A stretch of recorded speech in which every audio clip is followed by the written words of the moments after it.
বাংলাদেশ ক্রিকেটের পরতে পরতে যেন দুর্নীতি, ফিক্সিংয়ের থাবা, টিকিট কালোবাজারি, ক্লাব ক্রিকেটের সিন্ডিকেট কিংবা আয় ব্যয়ের হিসেবে দিন হয়েছে রাত। সর্বশেষ বিপিএলে টিকিট কাণ্ডসহ নানা প্রতিবন্ধকতার পরেও রেকর্ড বিক্রিতে হাটে হাড়ি ভাঙে বেহিসাবি পাপন বোর্ডের। পুরনো হিসাব নতুন করে মেলাতে হঠাৎ বিসিবিতে হাজির দুর্নীতি দমন কমিশনের ৩ সদস্যের অনুসন্ধানী দল। দেশের ক্রিকেটের নিয়ন্ত্রক সংস্থার অফিসে ঘণ্টাখানেক আকস্মিক অভিযান চালায় দুদক। সুনির্দিষ্ট অভিযোগের ভিত্তিতেই চলে অনুসন্ধান। তদন্তে বেরিয়ে আসে চমকে যাওয়ার মতো তথ্য। বিপিএলের তৃতীয় আসর থেকে দশম আসরে টিকিট বিক্রির অর্থের সাথে ১১তম আসরের হিসাব নিকাশের আকাশ পাতাল তফাৎ। পাশাপাশি ঘরোয়া ক্রিকেটে ক্লাবগুলোর আবেদন ও খেলোয়াড় বাছাই প্রক্রিয়ায় দুর্নীতির যোগসূত্র পেয়েছে দুদকের তদন্ত কমিটি। বিপিএলের থার্ড আসর থেকে দশম আসর পর্যন্ত টিকিট সেলিংয়ের যেই আয়টা তৃতীয় থেকে দশম আসর পর্যন্ত ১৫ কোটি টাকা আয় দেখানো হয়েছে।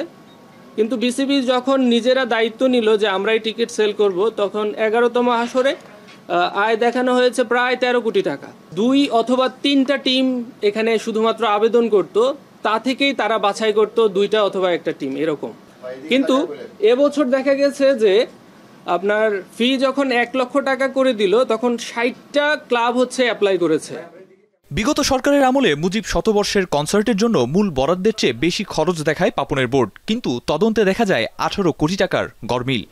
মুজিব 100-এ যে কনসার্ট সহ যে প্রোগ্রামটা হয়েছিল, এখানে ইন টোটালি প্রায় ২৫ কোটি টাকার মতো খরচ দেখানো হয়েছে, বাট অ্যাকচুয়াল খরচ হয়েছে ৭ কোটি সামথিং। কেন, কিভাবে এই দুর্নীতি হলো? বিগত বোর্ডের পর এই বোর্ডেও সিইওর দায়িত্ব পালন করা নিজাম চৌধুরী অবশ্য স্পষ্ট করে বলেননি কিছুই। আমাদের দুদকের যে কর্মকর্তাবৃন্দ ওনারা এসেছেন, ওনারা তো বলেছেন যে বিষয়গুলো আসলে অভিযোগের ভিত্তিতে ওনারা এসেছেন এবং অভিযোগটাই ওনারা বলেছেন। তো এক্সাক্ট ফ্যাক্ট অ্যান্ড ফিগার এটা ওনারা ডিটেলস যখন দেখবেন বা তথ্যপত্রগুলো ওনাদের সামনে ওনারা পাবেন বা উপস্থাপন করা হবে, তখনই হয়তো ওনারা বলতে পারবেন। Thank you. আপাতত 3টি সুনির্দিষ্ট বিষয়ে তদন্ত চললেও এখনও পুরো প্রক্রিয়া শেষ হয়নি। তাই বিসিবির বিতর্কিত অধ্যায়ে যুক্ত হতে পারে আরও অনেক কেলেঙ্কারির অভিযোগ।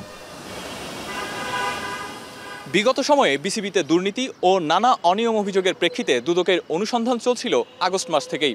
তবে হোম অব ক্রিকেটে সরাসরি দুদকের অভিযান, তাও আবার অফিসিয়াল পোশাকে সুসজ্জিত হয়ে।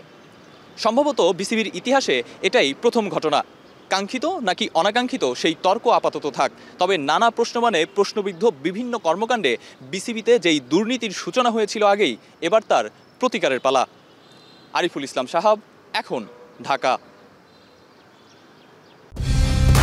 কালার এক্সপার্ট, জর্জ স্যাপ এবং মাইল্ড অন হ্যান্ডস টেকনোলজি সমৃদ্ধ অরিক্স ক্রিস্টাল ওয়াশ আপনার লন্ড্রি এক্সপার্ট।